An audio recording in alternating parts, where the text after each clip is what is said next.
Bien, sentado lo anterior, os voy a hablar de un tema más didáctico. El camino blanco desde la Antártida a la base Gabriel de Castilla. ¿Y por qué digo esto? Porque el camino de Santiago, partiendo de esta evidente connotación hispánica e histórica, llega cada vez más y como desde antaño a los más lejanos y remotos lugares del planeta Tierra, como puede ser Corea, Japón, Canadá, las zonas más recónditas de África y de Oceanía, e incluso, aunque pueda resultar sorprendente, la Antártida. A más de 14.000 kilómetros de distancia de la Catedral de Santiago, por tanto de España, se sella desde hace unos años la Compostela.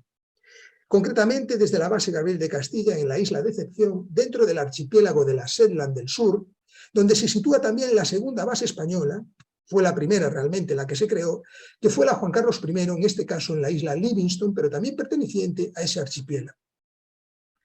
A pesar de que la Antártida es el sitio más frío e inhóspito del planeta, no deja de ser quizás por ello el lugar más idóneo para la ciencia. Aunque nuestro imaginario colectivo, por su lejanía y desconocimiento, pensamos en principio en un territorio especial y mentalmente abarcable, lo cierto es que el continente antártico, incluyendo sus islas y el self-ice, o superficie marina helada, se extiende más allá de 14 millones de kilómetros cuadrados, lo que supone una extensión similar al conjunto de toda Europa. En comparación con Oceanía, para que os hagáis una idea, la Antártida casi dobla su tamaño. Asimismo, ostenta el récord de bajas temperaturas del planeta. La temperatura media invernal oscila en interior del continente alrededor de 50 grados Celsius bajo cero, y la de verano, si así puede catalogarse, o verano austral, en torno a menos 20 grados Celsius. En momentos de la historia de las exploraciones se han llegado a alcanzar los menos 92,7 grados Celsius, y es donde se registró la temperatura más baja desde que existen datos, en 1983 en la base rusa soviética de Vostok, donde llegaron a computarse 89,2 grados Celsius bajo cero.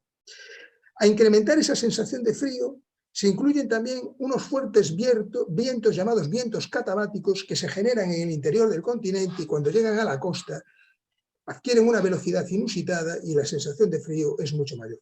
Se trata de un auténtico desierto helado que solo en la costa y en ciertas islas que rodean ese singular continente dejan entrever una flora endémica compuesta básicamente de líquenes y algas. Y esos vientos y las fuertes corrientes que lo rodean impiden que lleguen una amplitud de animales, encontrándose básicamente ciertas aves, como los grandes albatros, los aves que tienen las mayores alas del planeta, el petral gigante, el gaviotín antártico, los cormoranes, así como pingüinos y una gran variedad de pinípedos, tales como focas, en sus variedades de foca de Weddell, de Ross, leopardo, etc., además de leones y elefantes marinos.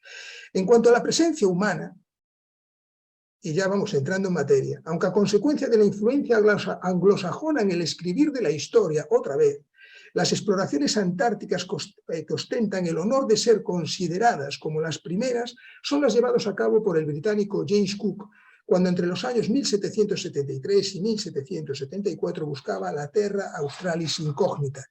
Realmente lo que estaba buscando era Australia y se encontró con la Antártida. Pero lo cierto es que esa Antártida fue avistada por vez primera en el verano austral de 1603 por el navegante y explorador español Gabriel de Castilla, de ahí el nombre de una de las bases españolas. Del mismo modo, aunque tienen más reconocimiento internacional las distintas expediciones realizadas entre 1902 y 1911 por Scott, Shackleton, Asmussen y Wilson, un siglo antes ya el buque de la Armada Española, San Telmo, se habría acercado a la Antártida. Tras desviarse de su rumbo debido a una serie de fuertes temporales cuando se dirigía desde Cádiz a Perú y desaparecer en el Cabo de Hornos en septiembre de 1819 con una detección de 644 marineros, soldados e infantes de marina, pereció y cayó al fondo marino. Y lo que comentaba antes de la conferencia Jesús, si el Endurance de Shackleton se halla prácticamente intacto, y hace poco que lo acabamos de ver en imágenes en el fondo marino antártico, casi con toda seguridad ocurre lo mismo con nuestro satélite. Bien, hago un paréntesis porque empecé a hablar de lo de la Antártida y con este vorágine de hablar se me olvidó de poneros algunas imágenes que muchos querríais ver. Retomando, ya en el pasado siglo XX, antes hablábamos de lo que fueron los orígenes de la presencia humana en la Antártida, pero en el siglo XX la presencia española en la Antártida dependía concretamente de su inclusión en el Tratado Antártico.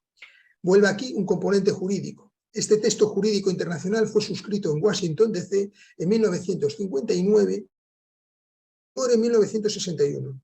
Los 12 signatarios iniciales fueron los países que circundan la Antártida, los países europeos con más, digamos, intereses por el tema de la pesca y las grandes potencias en su momento. Concretamente fueron Argentina, Chile, Australia, Bélgica, Francia, Noruega, Reino Unido, Estados Unidos, Sudáfrica, Nueva Zelanda, Japón y la Unión Soviética. España, por su parte, se integró en este tratado inicialmente con voz pero sin voto en 1982 y ya como miembro de pleno derecho desde septiembre de 1988. Para lograr este estatus era preciso poner un pie firme en la Antártida. Si no ponías un pie firme en la Antártida, tú no podías tener el carácter, digamos, ejecutivo dentro del tratado. Y eso se consiguió con las campañas antárticas españolas iniciadas desde 1987 y que se extienden hasta el momento presente. Y, con toda seguridad, van a seguir produciéndose en los próximos años.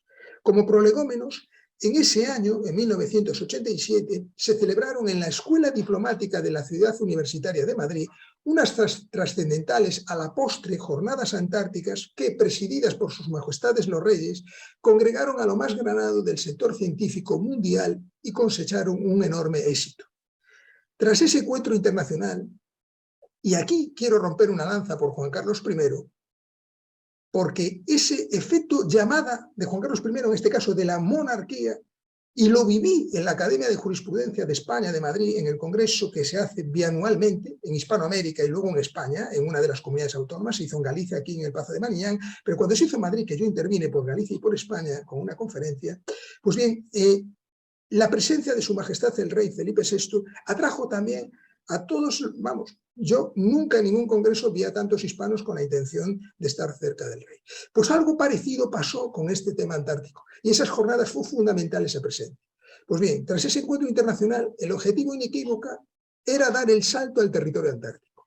Siguiendo en este caso los consejos del profesor Ballester y de su discípula, la doctora Josefina Castelví, una catalana, se localizó un punto estratégico donde situar y asentar una primera base. El punto elegido fue un espacio en la bahía sur de la isla Livingston, no demasiado expuesto a los rigores extremos e interesante, sin embargo, desde el punto de vista científico. La base recibió el nombre, como digo, de Juan Carlos I, por el papel decisivo del monarca en aquellas jornadas, y la casuística de su instalación fue un tanto especial. Me parece interesante relataros porque yo cuando la conocí me llamó mucho la atención. El equipamiento inicial de esta base fue muy rudimentario teniendo en cuenta la precariedad en origen y lo complicado que supone siempre abrir camino.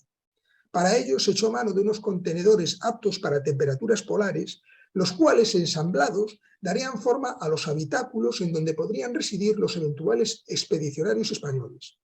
4 o 5 de ellos fueron adquiridos a una empresa finlandesa, proveedora de su ejército, y otro para mayores se encargaron a una empresa catalana. Estos últimos, un poco más sencillos, iban destinados concretamente a albergar los laboratorios, unos laboratorios primigenios, lógicamente.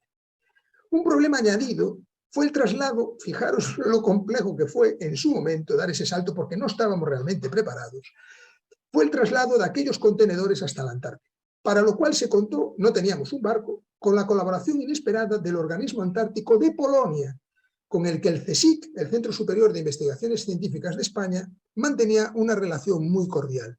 En ese intercambio sin precedentes, por parte española se participó el presupuesto dirigido a sufragar el combustible necesario para el viaje, del que carecían los polacos.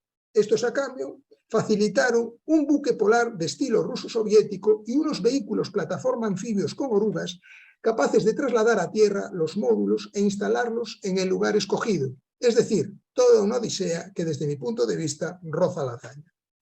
Si esta primera base es gestionada íntegramente por el CSIC, el Ejército de Tierra Español es el que gestiona y comanda la segunda base antártica, concretamente la base Gabriel de Castilla, y sus componentes militares prestan el apoyo logístico decisivo a los investigadores allí desplazados. Vaya por delante que en la Antártida no se combate, ni se portan armas, como así lo prescribe el propio Tratado Antártico. pero las condiciones extremas de la Antártida exigen la participación de los militares para alcanzar los objetivos científicos propuestos. Esta base, gestionada, como digo, por el ejército español, es la conocida como base Gabriel de Castilla por el explorador español que avistó por primera vez la Antártida, sita en la isla Decepción y a la que se llegó durante la campaña 1989-1990. Como sucedió con la instalación de la base Juan Carlos I, los primeros años de asentamiento en el primero refugio y luego, posteriormente, base propiamente dicha, fueron también muy precarios. Se contó con algún que otro contenedor para dar servicio a los científicos y con tiendas patagónicas, que habían sido utilizadas años atrás, son tiendas de tela, en una primera expedición que militares españoles llevaron a cabo en la Patagonia argentina. Ahora entenderéis por qué os comentaba lo frío que es la Antártida, las condiciones ambientales y meteorológicas, para ahora haceros entender lo que suponía vivir en una tienda de campaña, entre comillas, adaptada a una situación, digamos, climática fría, como era la Patagonia, pero se utilizaron esas los primeros. Imaginaros lo que fue eso. Por eso ligué esa relación. Bien, si ya el territorio antártico es singular a la par de peligroso, la isla de Decepción que tenéis en imágenes ahora, la base era la que estaba al final de todo, la primera es una base argentina, también temporal, pues la isla de Decepción, como digo, presenta unas connotaciones mayores a este respecto. Con una forma de herradura, se trata del cráter de un volcán activo. Tiene una bocana estrecha de 500 metros, de medio kilómetro, por la que accede el barco, y luego una parte abierta donde está fondeado, digamos, donde se encuentra la bahía Foster. Denominada así la isla de Decepción, precisamente no por la traducción del inglés Deception Island, de la decepción que producía, se decía, a los piratas que acudían antiguamente y a los buscadores de focas cuando entraban y no encontraban nada, pero sobre todo fue por la idea de engaño, por su apariencia inicial de isla normal cuando se trata en puridad de un anillo de tierra en torno a una caldera inundada activa. Por esta razón, la función de los vulcanólogos se vuelve más importante si cabe, y así, al principio de cada campaña, se habitúa a dar una o dos vueltas alrededor de la isla a bordo del Biospérides, buque de investigación oceanográfica Hespérides, antes de penetrar en ella, de cara a comprobar el estado del volcán. Atravesar los fuelles de Neptuno, que son las dos masas rocosas que hacen esa bocana de entrada, un estrecho margen náutico que da paso a la bahía Foster, a lo que es la bahía interior, y enfrentarse al peligro que supone la roca Rauma. Encima de todo eso, aparte de ser estrecho en la entrada, hay una roca que sobresale y está a 2 metros de distancia de la superficie. Pues bien, eso a nivel náutico complica enormemente la entrada porque habitualmente el clima, como os digo, no es benigno. Bien, esto supone el preludio de los restos logísticos y científicos a los que se enfrentan los componentes de las campañas. Inicialmente fondeado el buque en la bahía, normalmente el Biospérides, perteneciente a la Armada Española, aunque hay otros barcos actualmente que también participan en apoyo, como el Sarmiento de Gamboa, gestionado íntegramente por el CSIC, y que Galicia fue el que realmente, la Xunta de Galicia fue la mayor promotora. La Unidad de Tecnología Marina también es una empresa catalana pública que también hace las veces de apoyo a lo que es el apoyo y gestiona con el CSIC ambas bases. Pues bien, a mayores del Hespérides también está, como digo, el Sarmiento de Gamboa, y se está en preparación otro buque también de investigación oceanográfica en estos momentos. El primero de los buques de la Armada que participó fue el buque Las Palmas. Pues bien, inicialmente fondeado uno de estos buques, normalmente el Hespérides, tienen lugar los primeros barqueos de personal y material. ¿Qué es el barqueo? El barqueo es el traslado del material que hay en el buque fondeado en Bahía Foster a lo que es la base, a tierra firme. Claro, el agua no está calentita precisamente y las condiciones de trasladar eso no son precisamente benignas, como también comento. Tras la comprobación, la consiguiente comprobación in situ de las condiciones del terreno, los primeros que bajan son vulcanólogos, el comandante de la base, para ver luego sobre el terreno si ese volcán puede plantear problemas. Hay un tema anecdótico, le llaman semáforo, rojo, verde, amarillo. Si dicen rojo en el barco no puede bajar nadie, si dicen verde es cuando se puede bajar, si dicen naranja pues hay que atender con peligro, lo mismo que un semáforo. Pues eso lo hace antes de bajar toda la dotación y todos los componentes científicos iniciales que dan cabida a la base. Pues bien, Llegados a la base, se da nueva vida a la base después de un año de permanecer esta cerrada, por cuanto tanto la Gabriel de Castilla como la Juan Carlos I son bases temporales que solo se abren durante el verano austral. Hay otros países como Chile, Argentina, Estados Unidos, que tienen bases permanentes. En Chile, para que os hagáis una idea, cuando pasan todo el año, y esto también es anecdótico, todos los miembros o los componentes que van chilenos, que van a la base chilena, se operan antes de ir el apéndice. Estamos a 5.000 kilómetros de distancia del primer hospital donde si pasa algo grave, las condiciones para poder realizar una operación son mínimas. O sea que imaginaros lo que supone eso. Como curiosidad, no se deja un candado en las puertas de las instalaciones, puesto que el Tratado Antártico también viene igualmente presidido por esa solidaridad de la que os hablaba entre las naciones y las personas que buscan en ellas refugio. Un nuevo guiño a esa solidaridad prevista primeramente en la legislación medieval española condicionada por la peregrinación jacobea, como hemos visto. Actualmente deciros que son 13 los miembros que componen la dotación militar desplegada y que previamente a poder llegar allí, reciben una exhaustiva preparación previa de montaña y navegación, la de montaña, en la Renclusa, concretamente en el Pirineo aragonés.